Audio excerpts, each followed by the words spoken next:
It's Father Kevin Vogel. We continue our series on St. Jean-Baptiste de La Salle's Meditations in Time of Retreat.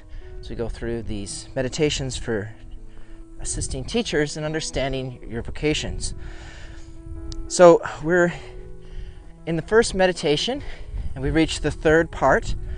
Recall that this first meditation is that God in His providence has established the Christian schools.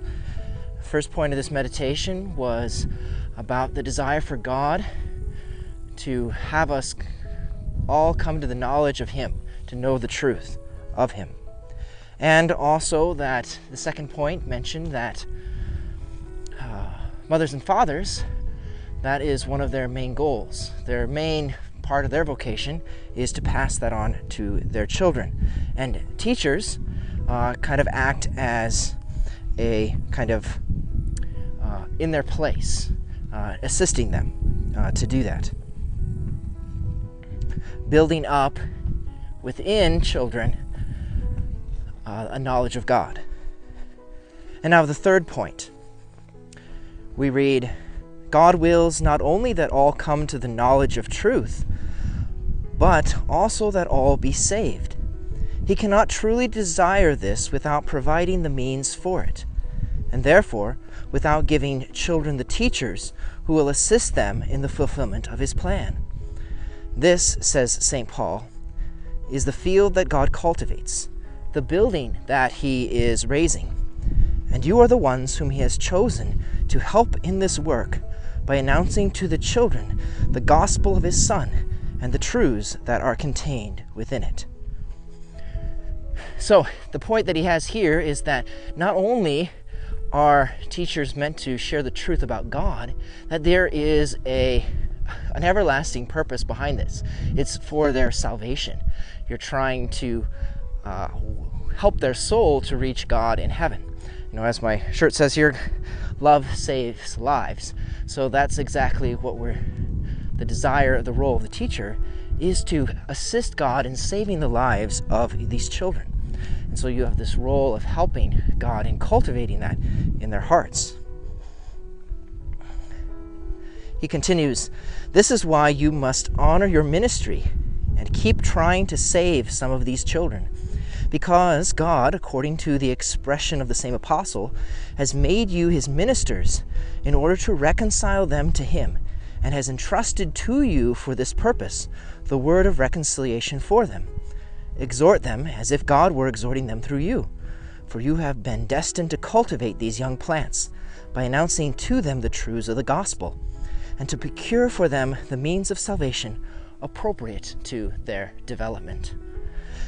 So, he says, teaching has such high regard within the church because of this most important purpose.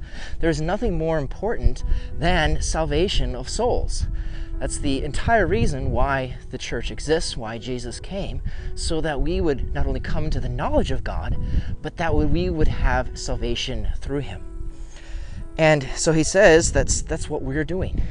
In teaching, you are exhorting them to follow God, announcing the truths of the gospel that leads to salvation.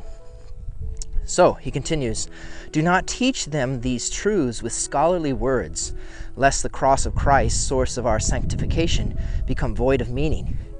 And all you say to them will produce no result in their minds or hearts, because these children are simple and for the most part poorly brought up. Those who help them save themselves must do this in so simple a manner that every word will be clear and easy for them to understand.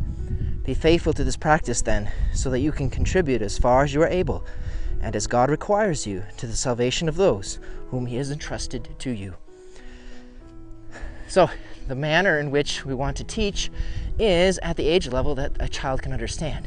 He says, don't just use big fancy words that nobody can understand, and so it really doesn't have any kind of impact upon them in being able to be led to God. So, that's very true. In every subject, you teach it in a way that the child can understand. Though at the same time, we also want to challenge and actually lead the child in a certain direction, right? So that you are going to use words that are new to them, ideas that are new to them. If we never did, then they would never learn anything new. So it's the same thing when it comes to passing on the faith. And I've seen this mistake happen at different times where we assume that religion is so difficult that children cannot understand, and so we'll kind of dumb it down in a way that's not appropriate. So like, for example, in explaining something like the sacrament of reconciliation as second graders are getting ready to make that. Sometimes I'll hear people use analogies, like, oh, God's light is now in you, or there's a darkness and now there's light within you through the sacrament. Well, that's a nice image, but sometimes a mistake is made that there's never an explanation of what the light and the darkness represent. Because you need to mention things like sin and forgiveness of sins if you want them to understand what this is about. So there has to be, even though we use terminology and words they can understand, we also want to challenge them as well. So he concludes and says to be faithful to this practice so that you can contribute as far as you're able and as God requires of you to the salvation of those whom he has entrusted to you. This is so incredibly important because it's not just teaching them knowledge, but it's guiding their souls to eternal life. God bless.